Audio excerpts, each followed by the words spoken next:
من صام رمضان ایمانا واحتسابا غفر له ما تقدم من ذنبه ومن قام رمضان ایمانا واحتسابا غفر له ما تقدم من ذنبه. تو سیام اور قیام جو ہے ان دونوں کا حق ادا ہو جاتا ہے. تو یہ ہے شہر رمضان الذی انزل فیہ القرآن ھدی للناس وبینات من الھدی والفرقان فمن شہد منکم الشہر فلیصم ومن کان مریضا او علی سفر فعدۃ من ایام اخر یرید اللہ بکم اليسر ولا یرید بکم العسر ولتکملوا العدۃ ولتکبروا اللہ علی ما ھداکم ولعلکم تشکرون. اب جو آخری لفظ ہے لعلکم تشکرون، اب اس کی وضاحت سمجھ. اور رمضان کے یہ دو پروگرام جب پیرلل ہو جائیں گے، جب دونوں کی پابندی کی جائے گی، تو اس کا حاصل کیا ہے؟ اس بات کو سمجھنے کے لیے سب سے پہلے آپ اس کو سمجھیے کہ جسے ہم خود ہی کہہ رہے تھے، جسے ہم سیلف کہہ رہے تھے، اپنی انا کو مضبوط کرنا، سیلف کنٹرول، ایگو جو ہے وہ پوری طرح قابو یافتہ ہو اڈ اور لیبیڈو پر، اصل میں اس سے مراد کیا ہے؟ اس پر میں نے تفصیل سے بحث کی ہے عظمت صوم نامی اپنے کتابچے میں. ویسے یہ ہے کہ وہ مشکل ہے، ذرا فلسفیانہ اس کا انداز ہے، لیکن یہ ہے کہ وہی باتیں آسان الفاظ میں دوسرا کتاب چاہے عظمت سیام و قیام رمضان مبارک، وہ آسان ہے. اگرچہ یہ دونوں بہت ہی محدود تعداد میں ہمارے پاس ہیں، لیکن یہ کہ میں نے ذکر کر دیا، جو حضرات لینا چاہیں وہ لے لیں. لیکن یہ ہے کہ اس میں اصل پس منظر کیا ہے. دیکھیے ہمارا جو وجود ہے انسان کا، یہ کمپوزٹ ہے، مرکب ہے.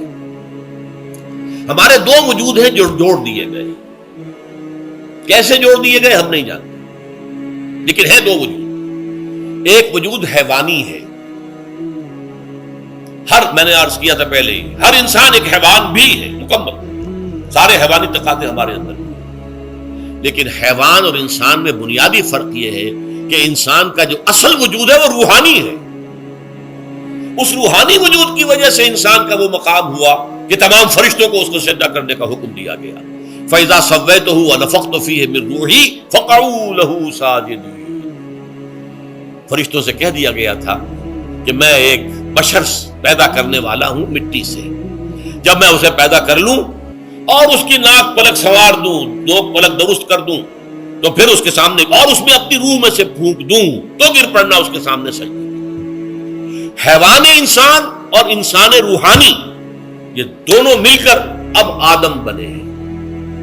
نمبر دو، اس حیوان انسان کا وجود زمین سے ہے، مٹی سے پیدا کی، مٹی سے، گارے سے، تین لازب سے، چپچکانے والے گارے سے، وہ جس میں کہ بدبو پیدا ہو جائے، یہ ساری باتیں کہی گئی ہیں. اور سائنس بھی کہتی ہے مٹی سے پیدا ہوا. کیسے پیدا ہوا اس میں اختلاف ہے، لیکن یہ کہ ہے مٹی ہماری اوریجن. قرآن بھی کہتا ہے اور سائنس بھی کہتی ہے.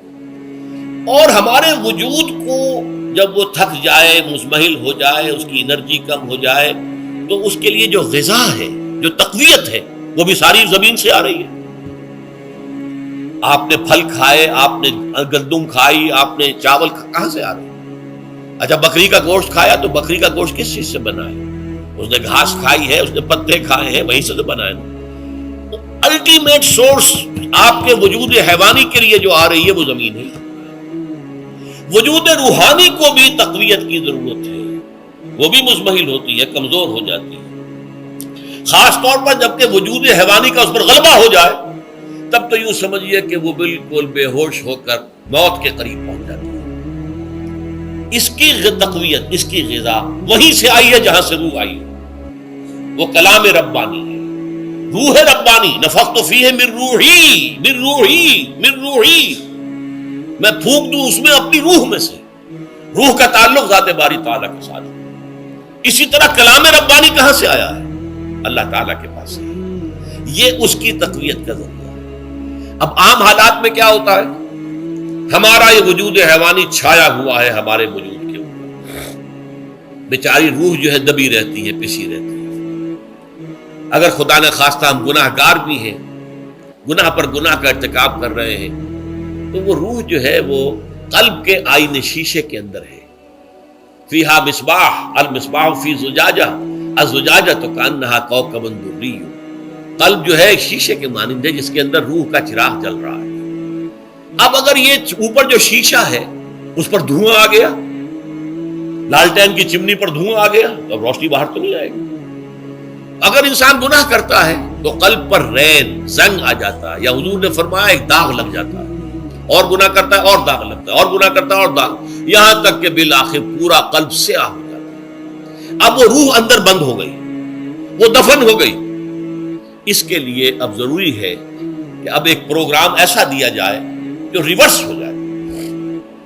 دن میں روزہ رکھواؤ تاکہ وہ جو اینیمل انسٹنکٹس ہے وہ دبے، تو جب یہ وزن جو ہے اس کے اوپر کم ہوگا تو کچھ سائی آف ریلیف اسے ملے گا۔ جیسے بے ہوش آدمی پڑا ہے، اسے کوئی ہلکا سا ہوش آ رہا ہے، آپ نے پانی کے کچھ چھینٹے لیے، اس کے بعد آپ نے رات کو کھڑے ہو کر قرآن کے انوار کو اتارا، بارش برس رہی ہے روح انسانی کے اوپر، قلب روحانی، قلب انسانی کے اوپر، جس میں کہ وہ روح جو ہے وہ دفن، وہ زندہ ہوگی اثر نو، ہوش میں آئے گی، اور ہوش میں آئے گی تو دو کام ہوں گے۔ ایک تو اسے قرآن کی عظمت کا احساس ہوگا، یہ قرآن میری حیات تازہ کا ذریعہ بنا ہے، میں دب گئی تھی، میں پس گئی تھی، میں بے ہوش تھی، میں نیم مردہ تھی، اس قرآن کی بارش نے، یہ ترشح جو ہوا ہے مجھ پر، اس نے مجھے حیات تازہ عطا فرمائی۔ یہ جو قدر کا احساس ہوگا قرآن کا، لعلکم تشکرون، تاکہ تم قرآن کی عظمت سے واقف ہو۔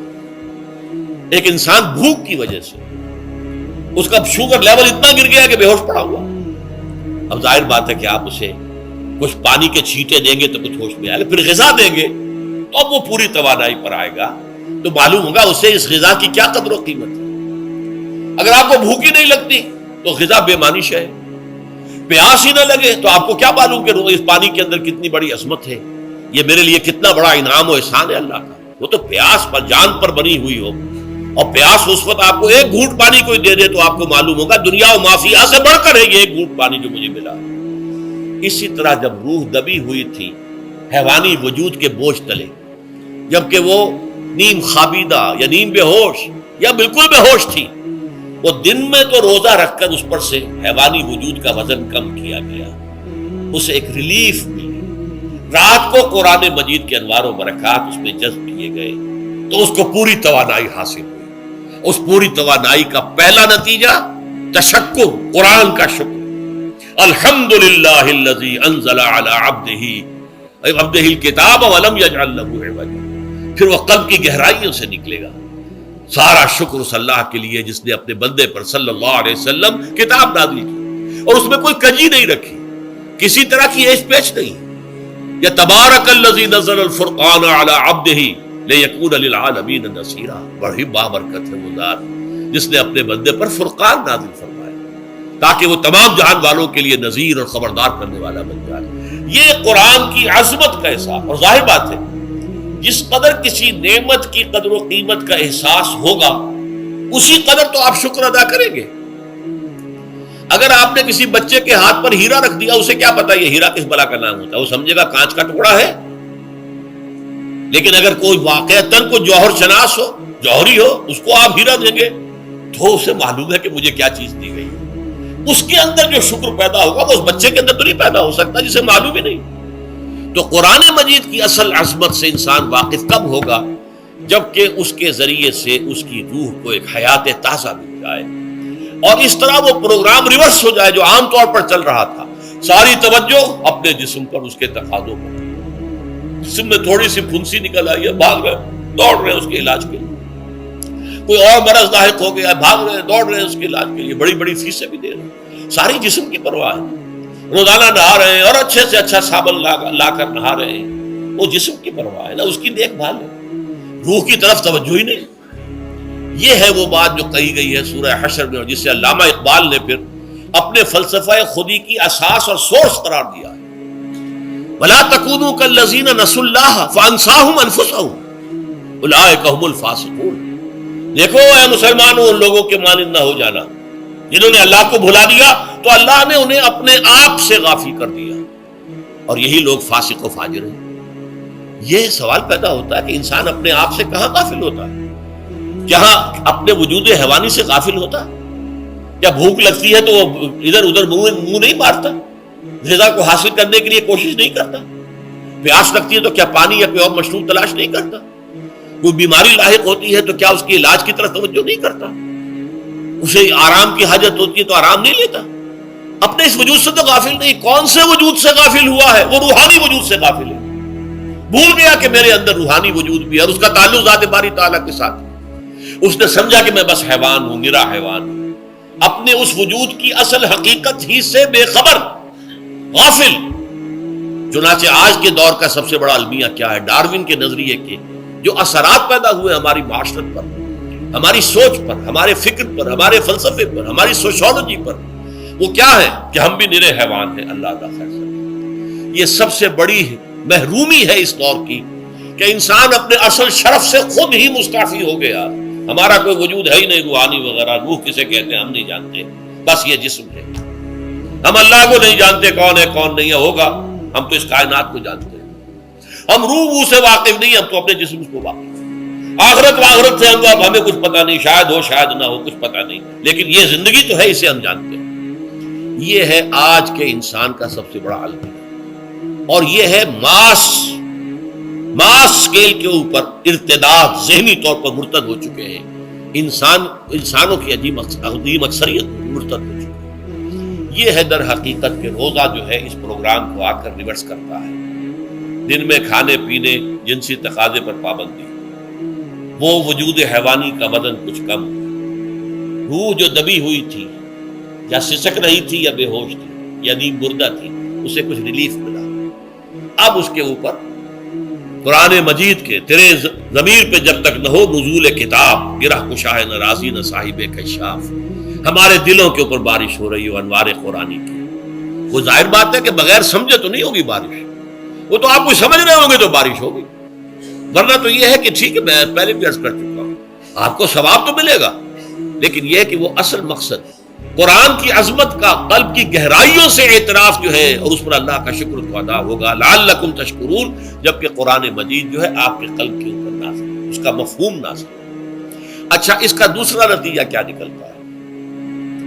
جب وہ روح جو ہے وہ ہوش میں آئے گی، اس کو حیات تازہ مل گئی، وہ اپنے اصل مرکز اور منبع اور سرچشمہ کی طرف جو ہے متوجہ ہوگی.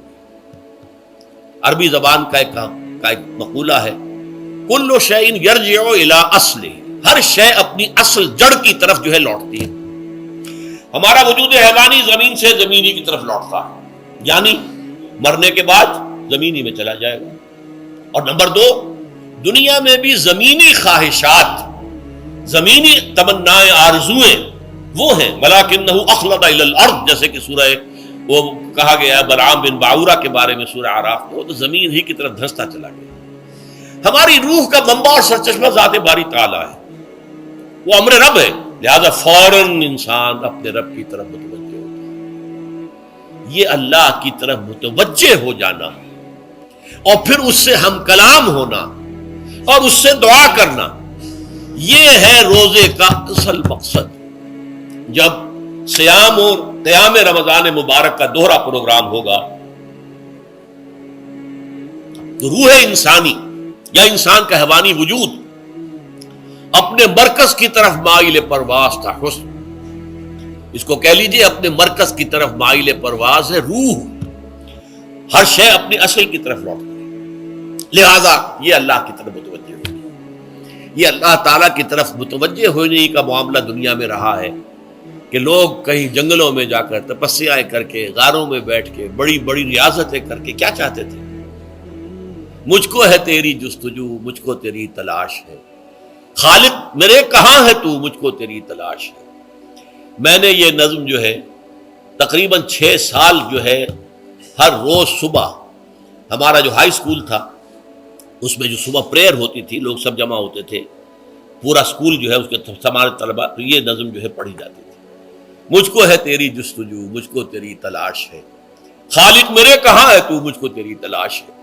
روح انسانی چاہتی ہے اللہ کا تقرب، اللہ کے قریب ہونا، اللہ سے رشتہ استوار کرنا. یہ وجود حیوانی حائل ہے اس کے راستے میں. یہ حیات دنیاوی اس کے لیے پنجرا بن گئی ہے. اس روح کے لیے یہ ایک در حقیقت ایک قید خانہ ہے. جیسے کہ حضور نے فرمایا کہ دنیا سجن المومن و جنت الکافر، مومن کے حق میں یہ دنیا قید خانہ ہے، اس کی روح جو ہے یہاں آ کر اس جسد حیوانی کے اندر جو ہے وہ دفن ہو گئی ہے، قید خانہ ہے، اس پنجرے میں بند ہو گئی ہے۔ تو لیکن وہ کافر کے لیے یہی باغ و بہار ہے، یہیں پر عیش کرنے ہیں، یہیں پر مزے لوٹنے ہیں۔ تو اس سے در حقیقت ریلیف ملتا ہے، تو انسان متوجہ ہوتا ہے اللہ کی طرف اور دعا کرتا ہے اللہ سے ہم کلام ہو۔